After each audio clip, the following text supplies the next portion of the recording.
The Netherlands is well known as being a nation of cyclists, but it also has a rich heritage and love of motorbikes. In the fast-developing world of e-mobility, one company in particular is leading the way by combining the beauty of yesteryear with cutting-edge, bold but honest design to bring us a truly stunning electric motorbike. I'm here in Amsterdam. In there is the Brekr Model B, and this is Fully Charged Plus.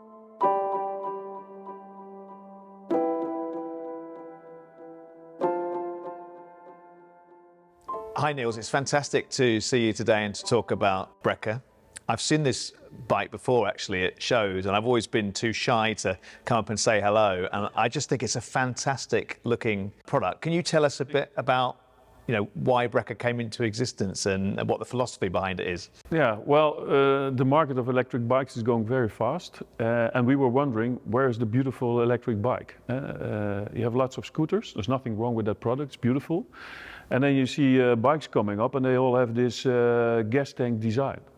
And that doesn't make any sense because it's just not there. So that's why we designed this one, make it logical and simple as well. There's an interesting story behind the name Brekr. For an audience that are outside of the Netherlands, what's the kind of the reason behind the name? Well, even for people inside the Netherlands, because it's typically from our region. Okay. If you're a 6-year-old boy and they say to you, you're going to be a Brekr. Okay. That means that between 16 and 24, you will have a lot of fun, drink some beers, ride a bike, listen to music. Maybe get in touch with the police just a little, not on the wrong side. Just a conversation. Just a conversation. It doesn't go anywhere. Yeah, no, okay. no. My wife actually, when she was younger, she wanted to go to the Brekr Cafe, but her parents didn't allow her to go there. Okay. But that's the place where you wanted to be, because there was all the action. Okay, so if you buy this, you're instantly cool as well, basically. Okay, I get it. It comes with the bike. Okay, and whenever I walk around Amsterdam, I'm always struck by how much small electric mobility there is. What's so so good about the Netherlands that it's a good fit for these types of technologies? Well, actually, everybody rides a bicycle here, so we're used to 2 wheels using that, and this is just an upgrade. When I was 16, you go from a bicycle, you want to have a bike, and you're allowed to drive this. It's all flat. Infrastructure is very good, also outside of the cities. When the cars are allowed to drive 80, you can use the bike lanes. So, yeah, it's a perfect country for riding a bike like this. And the one we're looking at, it looks amazing. It's called the Model B. I don't think there is a Model A. This is the Model B. Can you tell us more about this specific bike we're looking at? Well, people can easily customize it. That's an important part of the bike. We brought 2 bikes here. This one is army green with a brown saddle and has a different look like that one, which has a customized red saddle and a gray frame cover. The bikes also have 2 batteries inside. You can open the saddle and you can take 1 or 2 batteries out and charge them inside your home. And how long does it take to charge, and what's the kind of the range with 1 battery and 2? When it's completely empty, which never happens because then you walk home, let's assume then it would take 5 hours to completely charge it. And it gives you a range between 50 and 80 kilometers. And I'm a little over 90 kilos. And on a cold day, in the fastest mode, I get a range between 50 and 60 kilometers. So that's really actual range what you're getting. And with 2 batteries, you have double. And these type of products are not used to drive 100 kilometers or more a day. People use it to go from home to work or to friends, stuff like that. So can you tell us about the cost of the bike and also the running cost once I've actually bought it? Well, like with all electric products, they're a little more expensive when you buy them. This bike is around 5,000 euros. But running costs are very low. It's low maintenance. We have a hub motor, which requires almost no maintenance. And electricity, it's about €1 for 100 kilometers. Okay, and the inspiration behind the design, it's really striking. What inspired it? What was the kind of thought process? There was no logical bike. When let's say that we started developing these bikes 100 years ago, and we would only have electricity, how would bikes look today?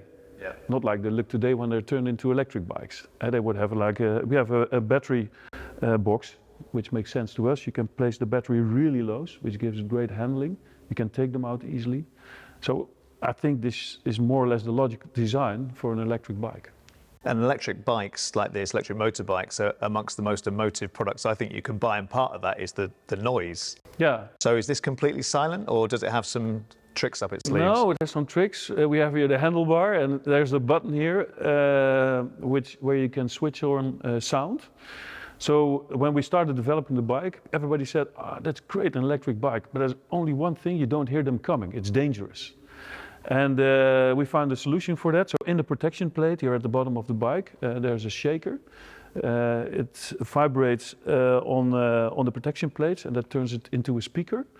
And so when you increase speed, pitch and volume goes up, so people hear you coming.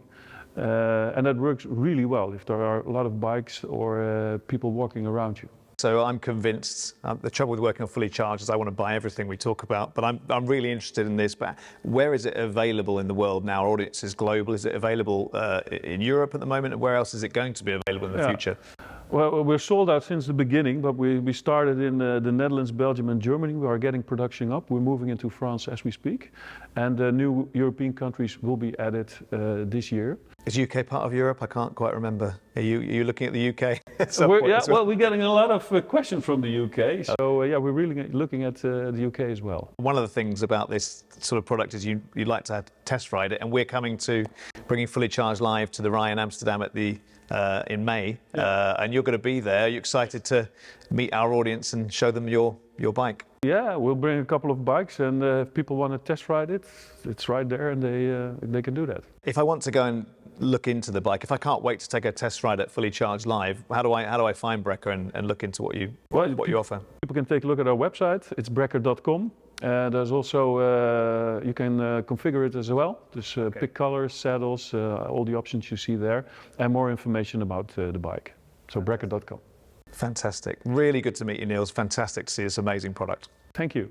Well, a big thanks to Niels from Brekr for bringing this incredible bike along today. I know our very own Jack Scarlett has just passed his test and will be keen to ride one at Amsterdam show at the end of May. Look out for this product and more. That's all we have for this episode. We look forward to seeing you again soon on Fully Charged Plus.